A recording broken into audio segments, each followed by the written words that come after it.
Bonjour à tous.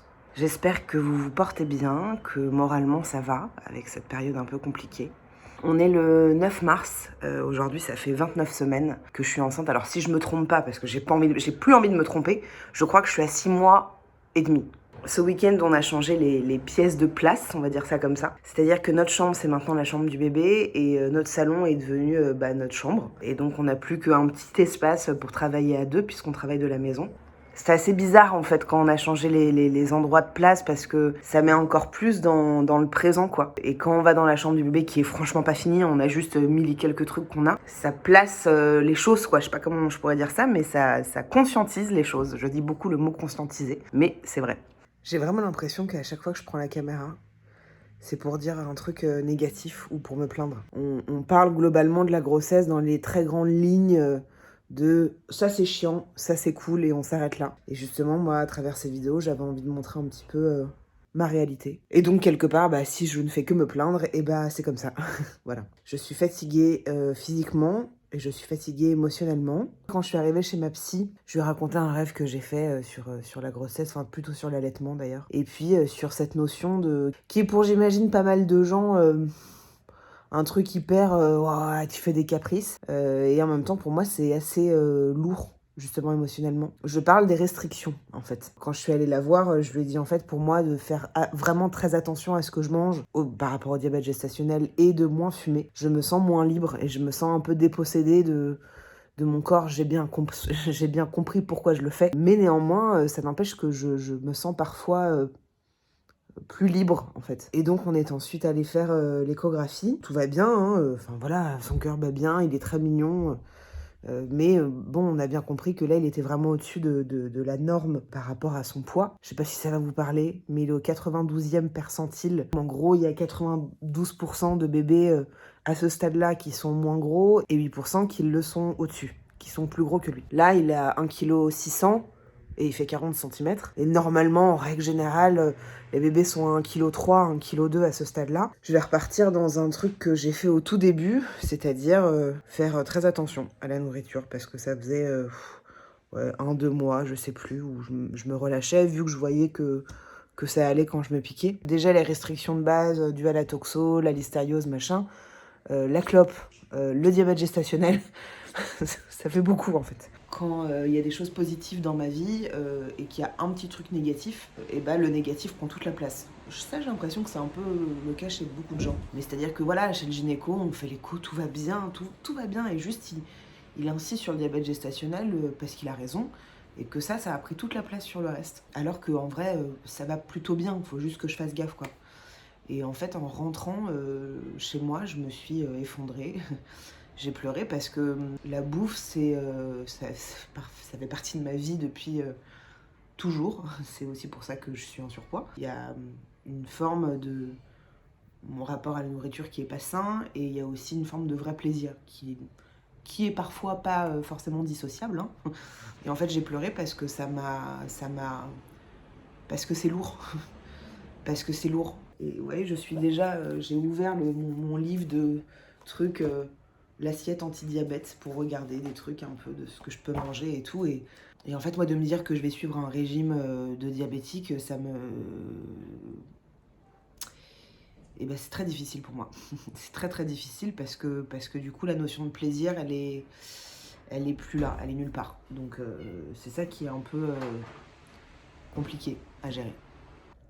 On est le 23 mars, il est 9h du matin. À partir de 6h30, je ne dormais plus. Voilà. Je voulais vous parler d'un petit truc que j'ai fait sur Insta hier. J'ai partagé un post que j'ai vu par hasard sur Insta d'une nana que je connais pas du tout et qui est sûrement très sympathique, où elle posait avec ses enfants, parce que j'ai l'impression qu'elle avait des jumeaux, avec son garçon où tout est bleu et sa fille où tout est rose. Je l'ai partagé en story en disant qu'on pouvait pas faire encore plus cliché quoi, parce que enfin voilà. Je vois beaucoup de choses passer sur Instagram, de comptes notamment de mamans qui sont dans le cliché le plus total avec leurs enfants, qui retouchent les photos de leurs enfants, etc. De normaliser en fait le cliché du genre, je trouve ça un peu dangereux parce que ce truc de c'est rose pour les filles, elles ont des poupées, elles s'appellent princesses, et les garçons c'est bleu et ça joue à Batman et ça aime la bagarre. Alors ça existe et c'est ok, y a pas de problème, mais si on peut essayer un peu d'ouvrir les consciences et de pas rentrer dans un cliché comme ça, moi je trouve ça important en fait, et c'est pour ça que j'ai partagé ce post-là. Au-delà du cliché du genre, je me suis vraiment dit, putain, mais en fait, l'enfant devient de plus en plus objet, je trouve. Ça me pose un vrai problème d'exposer ses enfants sur Internet, je trouve ça vraiment dangereux. Je trouve que c'est faire de ton enfant un objet, l'exposer sur Internet pour en fait être aimé toi, pour qu'on te dise ah ton fils, ta fille est belle, donc ça vient te flatter toi. Et en même temps je comprends quelque part, mais il y a ce truc où l'enfant n'a rien demandé quoi. Il y a des gens qui vont dire oh mais il y a plus grave, mais il y a toujours plus grave. Il y a toujours plus grave dans tout. Qu'est-ce que ça t'apporte et qu'est-ce que ça t'amène comme satisfaction d'exposer autant ton enfant. Je sais pas si vous voyez ce que je veux dire. Et voilà, du coup, la question de l'enfant objet, l'enfant sujet, pour moi, je trouve que c'est un sujet du coup très intéressant. Quand on va chez des gens qui ont des enfants et on les voit dans une éducation qui est tellement à l'opposé de ce qu'on veut, on est vachement dans le jugement et en même temps on se dit attends mais les gens font comme ils peuvent et machin. On a une amie qui se reconnaîtra, qui a un enfant et ils sont vraiment dans une éducation, c'est un petit qui a 5 ans je crois, qui est brillant comme tout, qui est il est très éveillé et en fait c'est un petit garçon qui est très rarement devant les écrans parce que les parents ne veulent pas trop rentrer dans cette facilité là, parce que ça aussi c'est un sujet en vrai, de mettre ses enfants devant un écran parce que c'est la facilité, parce que ah putain on en a marre, vas-y on va le mettre devant la télé. Je comprends, mais alors tellement, peut-être que nous on sera là-dedans, mais c'est vrai que on n'est tellement pas dans ce truc à vouloir mettre notre enfant devant la télé pour être tranquille, que quand on voit des gens le faire, quand on voit des enfants qui sont scotchés au téléphone des parents, et ben en fait on est dans un truc à se dire mais putain mais là, ma pote, justement, elle nous disait, je sais plus, ah bah aujourd'hui, on a fabriqué des bombes de bain. Ça prend du temps, ça prend de l'énergie, de la concentration, etc. Alors que parfois, t'as envie d'être tranquille et t'aimerais juste te dire, oh viens, je vais le mettre devant un dessin animé, comme ça, je vais un peu me reposer. Bien sûr, et ça nous arrivera très certainement. Mais là, je trouve que ne pas faire un enfant pour soi prend toute sa place. Je sais pas si c'est très clair. Je trouve qu'en fait, ça crée des enfants hyper éveillés. Quand ils sont pas happés devant la télé, ils ont une imagination débordante, ils ont une envie de faire des choses quoi, et j'espère franchement qu'on sera là-dedans parce que pour moi là est tout l'intérêt en fait d'avoir un enfant, de faire un enfant, c'est de l'ouvrir à des choses quoi, même faire des choses que t'as pas envie de faire toi, mais tu vas les faire pour lui. Voilà.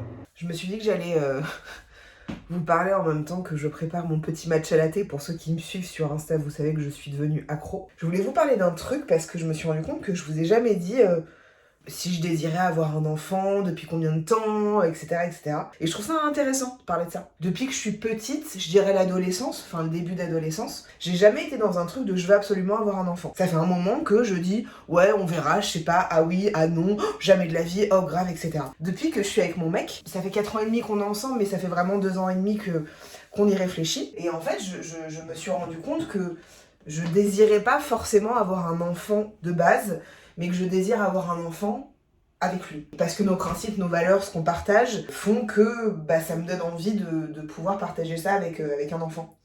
Je vais vous montrer comment je fais mon matcha, parce qu'en vrai, vous avez été assez nombreux à me demander, donc on va faire les deux en même temps. C'est du matcha qui vient de chez Anatae, c'est une petite marque que je trouve vraiment cool, que j'ai découverte il y a...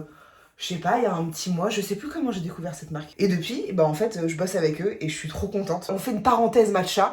Pour être vraiment très honnête, j'en ai goûté plein. Genre là, tu vois, j'en ai un qui vient d'une petite épicerie japonaise. J'en ai goûté vraiment beaucoup, que j'ai acheté sur Amazon, sur des sites machin. Et en fait, quand j'ai découvert cette marque-là, et celui-là, qui est le matcha cérémonie, j'ai fait oh waouh. Donc je vais vous montrer comment je fais. Je mets un fond d'eau dans un truc comme ça. Je prends des glaçons parce que moi j'aime le matcha latte glacé, surtout que c'est bio, c'est des emballages recyclables, etc. Et en fait la meuf elle est passionnée par le matcha et par le Japon, et donc elle est partie au Japon, elle a goûté plein de thé matcha et elle a trouvé celui-là qui selon elle est sans amertume, et je trouve qu'elle a raison parce qu'il est vraiment très très bon. Donc je prends à peu près cette quantité, je pense que c'est beaucoup mais moi j'aime bien quand c'est fort en goût. Là je verse un fond d'eau. Je le dilue comme ça avec le petit truc en bambou, c'est un truc un peu traditionnel. Et d'ailleurs sur Insta vous avez été assez nombreuses à me dire mais attends, on m'a dit que le matcha c'était incompatible avec la grossesse. Alors déjà quand vous m'avez dit ça j'ai été très surprise et en fait j'ai demandé à ma sage-femme et mon gynéco, si t'es dans l'abus forcément c'est pas bon mais c'est pareil pour tout. Je sais que c'est pas mauvais pour le bébé, c'est pas mauvais pour soi, si t'en prends 2 par jour c'est très bien quoi. Une fois que j'ai fait ça, j'aime bien on dirait des petites recettes de Maïté. Je mets le reste. J'ai pris ça parce que là, le seul lait que j'ai, c'est du lait soja vanille et je suis pas fan du mélange. Le petit mousseur à lait que Nathalie m'a envoyé. Ah non, non, non. J'ai oublié une étape. Sirop d'agave, bien sûr. Et après, ça part en cuisine, hein. Je vous l'avais déjà dit dans la première vidéo, la deuxième, je me souviens plus. Mais qu'en fait, pendant très longtemps, je voulais avoir une fille qui s'appellerait Zoé. Et pourquoi? Parce qu'en fait, je m'étais un peu dit que j'allais me confondre en elle quelque part, que j'allais lui transmettre ce que je suis, parce que je suis une femme, parce que je connais le corps des femmes, et que du coup ce serait plus facile. Sauf que ça, c'est quand même dans le cliché le plus total, je m'en suis rendu compte un peu après. Et en fait, maintenant, les choses, elles ont bougé, parce que finalement, avoir une fille ou un garçon, je crois que c'est... Enfin, peu importe en fait. Ça, c'est quand même hyper satisfaisant. Merde, j'en ai trop fait, c'est pas grave, je le garde pour après. Me dis pas que c'est pas beau. Me dis pas que ça donne pas envie. Si vous avez envie de tester, je vous invite à aller regarder sur leur site. En plus, vous avez moins 10% avec le code Coucou les girls sur leur site. Je trouve ça vraiment cool d'avoir des produits aussi quali et que, enfin, c'est bio, c'est écolo. Ah ouais, c'est une demi-cuillère à café de thé matcha. J'en ai mis un peu trop. Bref, je vous invite à aller regarder sur leur site. Tout est en description. Ça faisait très longtemps que j'avais pas fait de petits partenariats comme ça sur YouTube. Ça fait hyper longtemps, je suis contente de faire ça. Ouais, donc pour revenir sur ce truc de désir d'enfant, je sais pas si ça vous parle, mais vous savez, on a déjà tous eu autour de nous, et peut-être que vous d'ailleurs, des parents qui veulent absolument que leur enfant fasse médecine, parce que eux-mêmes ont fait médecine. Pour moi, ça, c'est vraiment faire un enfant pour soi, et se confondre un peu dans l'autre, se confondre un peu avec son enfant, je sais pas si vous voyez ce que je veux dire. Et qu'en fait, on est vraiment très ouvert à se dire, quand on projette, hein, on est que dans la projection, mais de se dire, peut-être qu'il fera ça comme métier, peut-être qu'il fera ça comme choix de vie, et on est très ok avec tout. En fait, on est hyper ok avec tout, parce que c'est sa vie. Et en fait, elle ne nous appartient pas, qu'on va faire juste de notre mieux pour qu'il parte sur des belles bases. Mais après, s'il a envie de venir, je dis n'importe quoi, je sais pas, boulanger, chauffeur routier ou alors médecin, et ben c'est ses choix, c'est juste différent des nôtres, c'est pas pour autant qu'ils sont moins bien ou mieux. Et voilà, vous en pensez quoi? Aujourd'hui, ça fait 32 semaines aménorrhée que je suis enceinte. Et en l'espace de même pas une semaine, j'ai fait 3 monitorings. En fait, il s'est passé un truc la semaine dernière et c'est la première fois que c'est arrivé. Tous les soirs, le bébé, vers, je sais pas, à partir de 22h jusqu'à minuit, 1h, il bouge, il fait vraiment la fête. Et là, on se met au lit et en fait, je le sens pas trop bouger. Donc au début, je dis rien, je m'inquiète pas. Et puis au bout de 20 minutes, je dis bon, bah, je le sens pas trop quoi. Et tout de suite, mon mec, il me dit est-ce que tu veux qu'on aille aux urgences? Je dis non, non, non, attendons un petit peu. Donc je me mets sur le côté, je bois de l'eau fraîche. J'essaie de trouver les petites astuces pour qu'il bouge un peu. Et je le sens bouger, mais très très peu. Et donc j'attends. Et mon mec me dit de plus en plus allons à la maternité, allons-y. Si tu te sens pas bien, allons-y. On y a été à 23h30, donc on a attendu une petite heure avant d'y aller. Parce qu'en fait, suite à la première vidéo où j'ai parlé de ma venue aux urgences, il y a eu des commentaires qui m'ont fait comprendre que c'était pas terrible d'aller aux urgences n'importe quand. Et je l'ai bien compris. Donc là, je me suis un peu excusée. En fait, elles m'ont toutes dit non mais tranquille, vous êtes venus pour une bonne raison. Donc on fait le monitoring. Et évidemment, il se met à bouger. Et tout allait bien, et en fait, on nous a dit quand on vient pour ça, parce qu'on a la sensation que le bébé bouge plus trop, bah faut faire un monitoring de surveillance le lendemain. Et donc on en a refait un le lendemain à midi, et il bouge un peu moins, mais il bougeait. Ça a été compliqué parce que le soir de notre retour de la maternité, donc jeudi soir, j'étais un peu dans un état second, et même en y allant d'ailleurs, j'avais du mal à parler parce que quand je suis un peu choquée d'un truc, je sais pas formuler des mots. Et en fait, ça a été une émotion très particulière, tant pour mon mec que pour moi, parce que bah, là, je suis dans le 7e mois, hein, il me semble. Je le sens bouger depuis un long moment, et là, de me dire que potentiellement, bah, il y avait un problème, que je le sentais pas, que je pouvais le perdre, etc.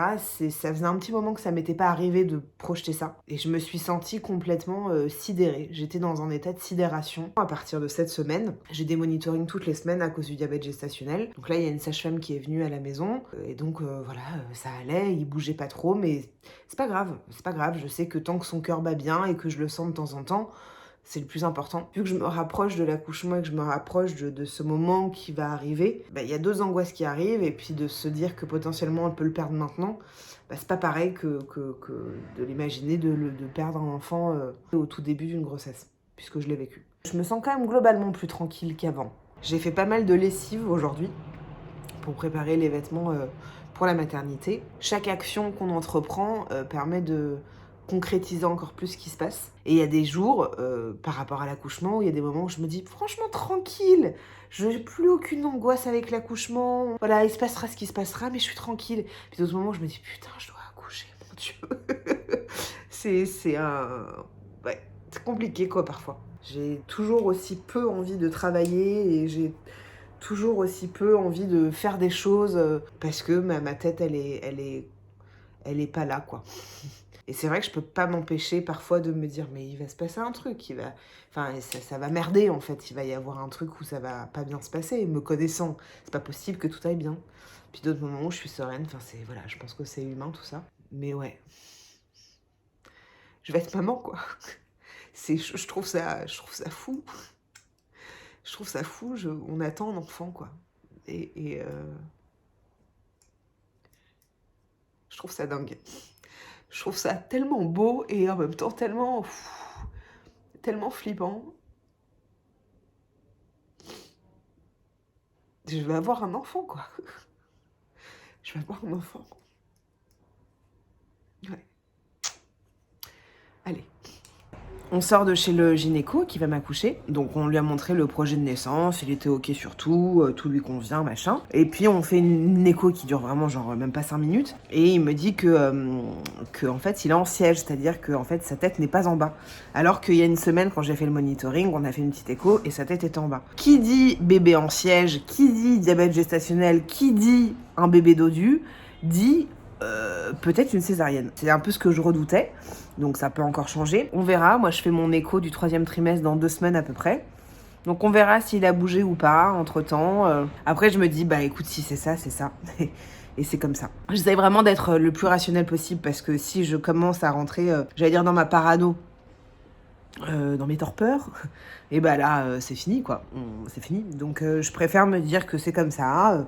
Que c'est pas impossible que j'ai une césarienne, c'est pas impossible qu'il n'y en ait pas. Voilà. J'ai pas de force de vous prendre autrement que ici. Et puis, ça fait partie de ma réalité du moment. Je me sens juste très à l'arrêt. Je suis à 33 semaines là, donc je vois bien que les choses avancent. Mais je me sens complètement à l'arrêt parce que je l'ai déjà dit, mais j'ai tellement aucune envie de faire les choses. J'ai tellement pas d'excitation, d'envie, en fait, pour travailler, pour sortir, pour me balader, pour...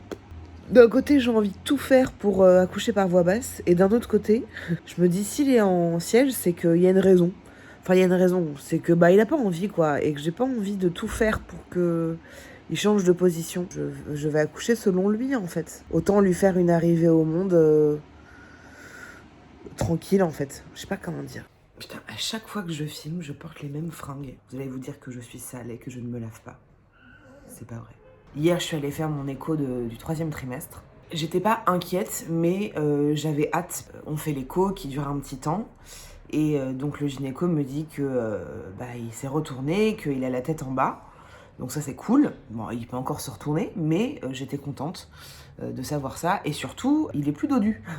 Donc ça c'est bien. Il est descendu du 92e percentile au 62e percentile, ce qui est pas mal. Donc là, à 34 semaines, il fait 2,4 kg à peu près. Et il mesure 45-46 cm. Ce qui est apparemment dans la courbe. Donc on était hyper contents. Mais vraiment, on était trop contents. Parce que on voit que mes efforts... paye. Il y avait une petite ombre comme ça. Et donc apparemment il avait pas mal de cheveux. Et ce qui était très mignon, c'est qu'en fait il avait le cordon ombilical sur lui. Et donc on voyait aux échos qu'il faisait ça. Parce qu'en fait il sentait quelque chose sur lui. Donc il essayait d'attraper le truc quoi. Pour les trucs un peu rigolos, j'ai essayé de me raser la touche. Ça a été très compliqué.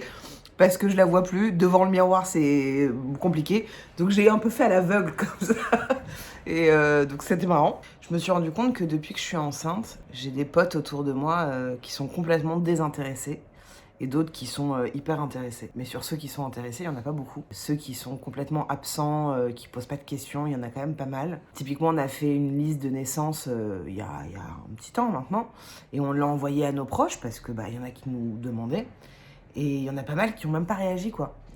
Qui ont rien fait, qui ont ni dit je vais t'offrir quelque chose ou je vais pas le faire. Je peux tout à fait comprendre qu'il y ait des gens qui ont pas envie d'avoir d'enfants, il y en a qui aiment pas ça, et c'est complètement ok. Mais en fait, je trouve ça surprenant, quoi. Ce truc où tu dis, ah ok, eux ça les intéresse pas, ils prennent pas de nouvelles, d'autres qui ont presque disparu un peu. Alors c'est peut-être pour ça et peut-être pour complètement d'autres raisons, mais je trouve ça assez marrant. Demain, quand on sera parents, est-ce qu'on va encore perdre des gens autour de nous parce que ça les renvoie à des trucs, parce que ça les intéresse pas, parce qu'on a changé, je sais pas, hein. Mais c'est marrant parce qu'il y a un vrai tri qui se fait naturellement, quoi. D'autres où je vois qui sont hyper impliqués, qui nous posent des questions, qui sont contents pour nous, qui nous donnent des conseils. C'est un peu décevant aussi de la part de certaines personnes, tu vois, qui même pas t'écrivent, tu vois, par politesse de comment ça va, quoi. Et je le note, tu vois, dans mon petit carnet de ma tête. Je le note, c'est pas grave, il y a rien de grave. Moi, en tout cas, dans mes relations, toutes mes relations amicales, je suis tellement entière et j'ai envie de tout partager avec l'autre que je me rends compte, mais ça c'est aussi mon histoire personnelle, au-delà de la grossesse, que je peux pas tout attendre de l'autre et que je peux pas tout avoir, quoi. Donc c'est aussi à moi de me dire...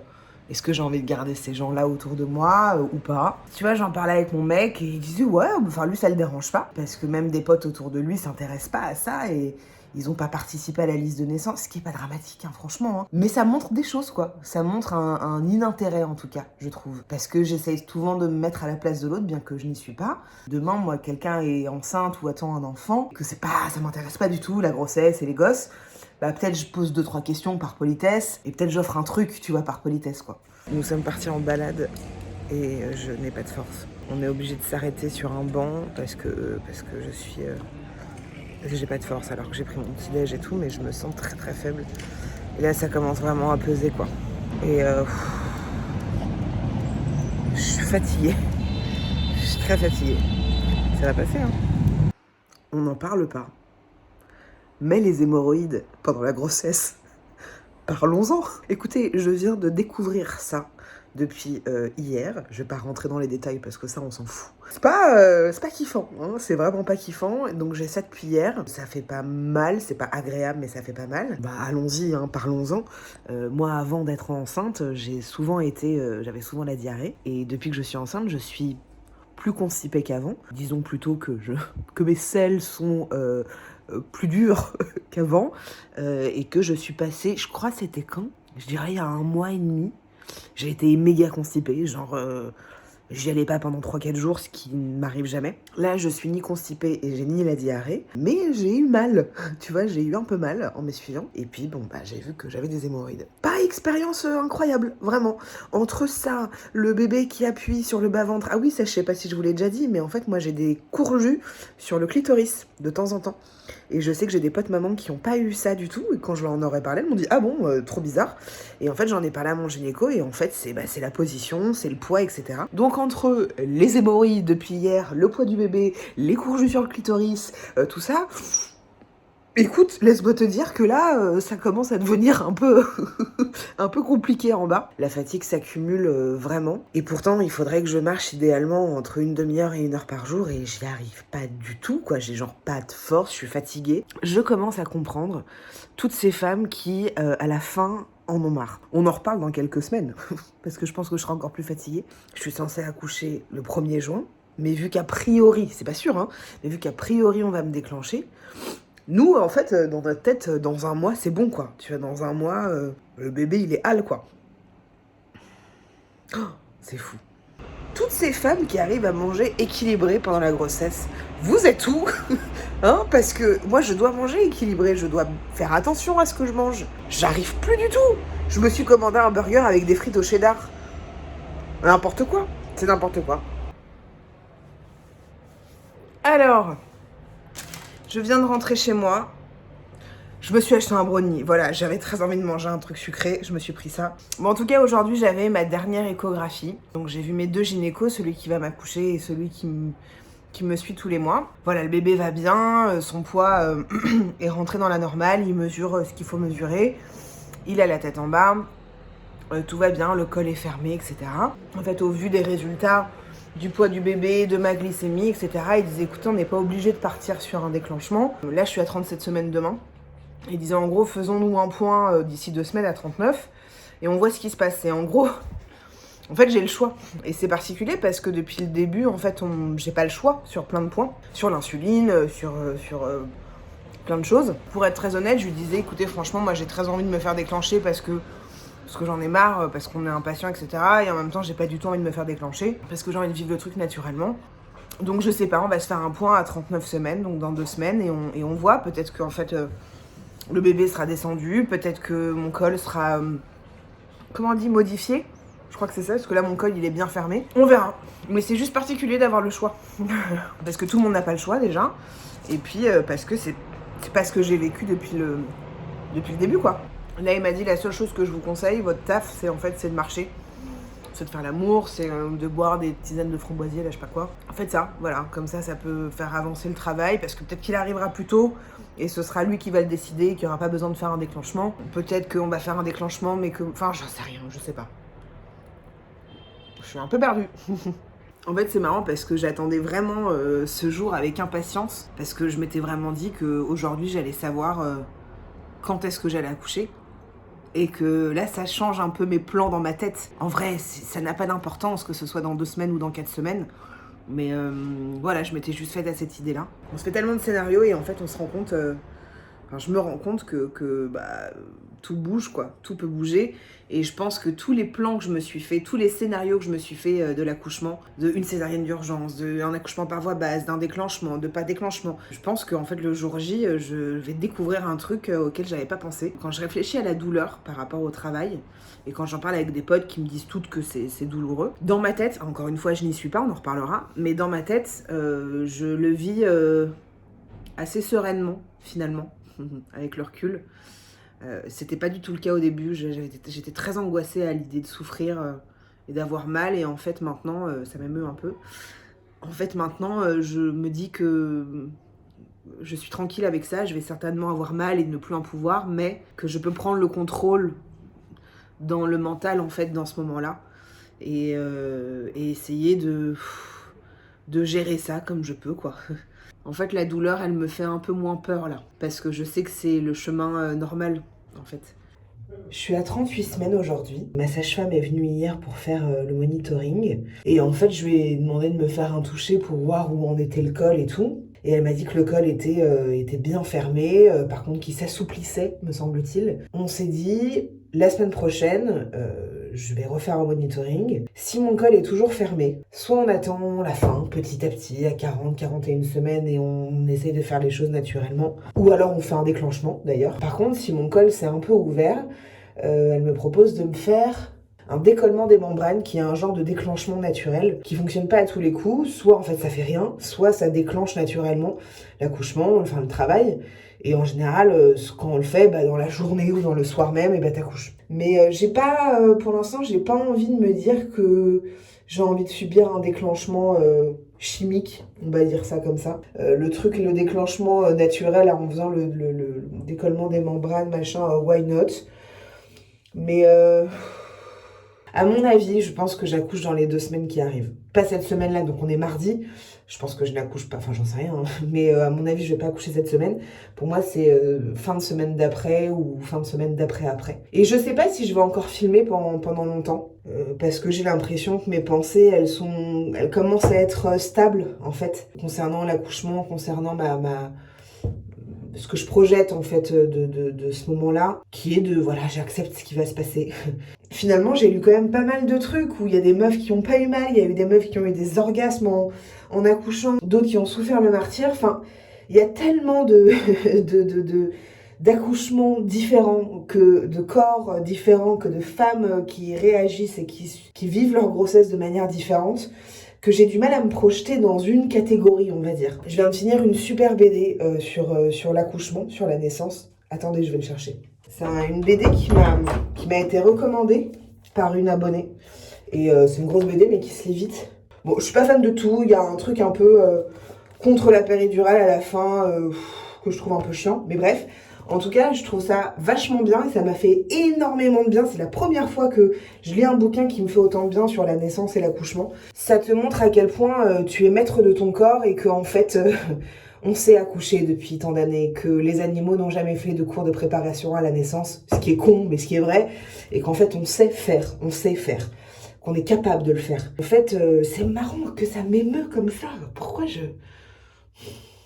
Peut-être je crois que je suis pas capable et de savoir que je suis capable, et ben c'est déroutant émotionnellement. Enfin bon, j'essaye pour l'instant, là c'est que de l'ordre du mental, mais que je suis capable, que je suis capable et que j'ai envie de dominer cette peur-là parce que je crois vraiment, et elle le dit dans le bouquin, et ça je suis entièrement d'accord, je pense que la pire chose, c'est la peur dans l'accouchement. J'ai eu très peur et j'ai encore peur.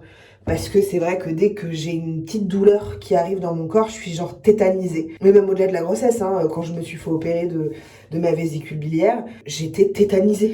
Je comprenais pas, je croyais que j'allais mourir. J'essaye de me dire que s'il y a une douleur, s'il y a une sensation, on va dire plus qu'une douleur, bah c'est normal, c'est que le corps est bien foutu. Ça fait quelques jours que je fais des exercices. Quand le bébé bouge et que c'est pas agréable, au lieu de faire ça, ce qui est instinctif chez moi, de dominer cette peur plutôt et de respirer, de me dire que c'est ok et que finalement le terme de douleur est tellement propre à chacun et que c'est pas si douloureux que ça. C'est juste un moment pas agréable. Je ferai une vidéo sur l'accouchement et sur le postpartum. Je vais pas filmer le moment où j'accouche, hein, mais juste vous raconter comment je l'ai vécu, comment ça s'est passé et puis ces premières semaines avec un bébé, comment ça fonctionne, comment ça se passe, comment on se sent. Là, je suis vraiment dans un truc à me dire, je peux accoucher à tout moment, je peux perdre les os à tout moment, je peux perdre le bouchon muqueux à tout moment, ou pas du tout. Tout peut arriver à tout moment. Tout est prêt à la maison, il n'y a plus qu'à, la valise est prête, son lit est prêt, et voilà. C'est... je crois que je réalise pas du tout, en fait... ce qui est en train de se passer, je réalise complètement parce que je le vis intérieurement et en même temps, c'est très vertigineux, quoi. Si je ne vous reprends pas d'ici là, je vous remercie de regarder ces vidéos. Ça y est, je suis émue. Je vous remercie pour votre soutien, pour l'intérêt que vous portez à ces vidéos-là, parce que ça me fait beaucoup de bien déjà à moi d'avoir ce truc un peu de confession. Puis je vois que ça vous fait du bien, que je vous parle de manière très transparente, sans filtre et sans tabou, sans chichi, sans rien. Donc je voulais vous remercier pour ça. C'est la dernière ligne droite. Et dans quelques semaines, voilà, il y a un petit truc dans mes bras, quoi.